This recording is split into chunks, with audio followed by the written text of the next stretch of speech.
Pedro Alonso López.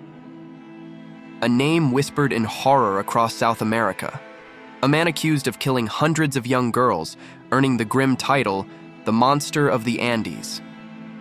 Active through the 1970s and early 1980s, López is one of the most prolific serial killers in recorded history. His crimes shocked Colombia, Ecuador, and Peru, leaving behind questions that still haunt investigators to this day. But who was Pedro López?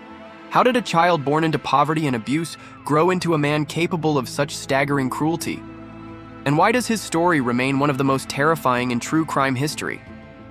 Pedro López was born in 1948 in Santa Isabel, Colombia. His childhood was marked by violence, poverty, and abandonment.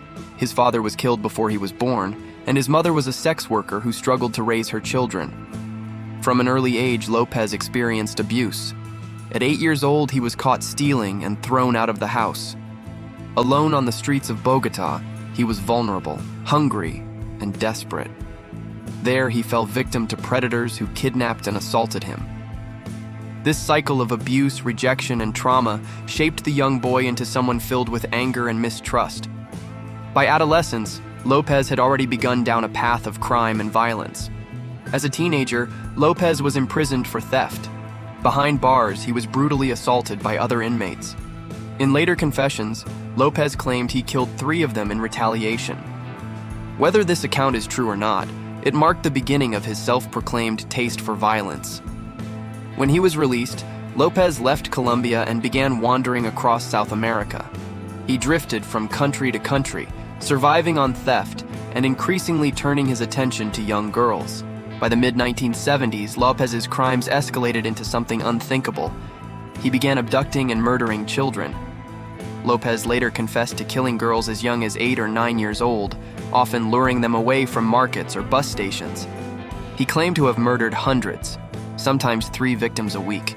According to his own words, he targeted the most vulnerable, poor children whose disappearances often went unnoticed by authorities. By the late 1970s, fear spread across rural communities in Ecuador and Peru. Dozens of young girls were vanishing, their bodies later discovered in mass graves. Families were devastated, but with little support from the justice system, the killer remained free. In 1980, Pedro López was finally caught. In Ambato, Ecuador, he attempted to abduct a young girl but was stopped by locals and handed to police. What investigators discovered next shocked the world. Under questioning, López confessed in chilling detail to the murders of more than 300 young girls across Colombia, Ecuador, and Peru. He even led police to several of the burial sites, where they uncovered the bodies of his victims. The scale of the crimes was almost beyond belief. In 1983, López was convicted in Ecuador of murdering 110 girls, though he claimed the true number was much higher. He was sentenced to life in prison, but under Ecuadorian law at the time, the maximum penalty was just 16 years. After serving his sentence, López was released in 1994. He was then deported to Colombia, where he was briefly held in a psychiatric hospital. Shockingly, he was declared sane and released once again in 1998. Since then, his whereabouts have remained uncertain. Some reports claim he was rearrested in Colombia in the early 2000s. Others believe he simply disappeared, leaving open the terrifying possibility that he walked free. Pedro López remains one of the most prolific and disturbing killers in modern history. While exact numbers may never be confirmed, his own confessions, combined with the evidence found, make him a figure of almost unimaginable horror. For the families of his victims, justice was never enough. Hundreds of young girls lost their lives, and their communities were left with wounds that never healed. The story of Pedro López is more than just the tale of one man's crimes. It is also a story of systemic failure, of vulnerable children ignored by authorities, of justice systems unable to protect the most defenseless, and of a society struggling in the aftermath of violence.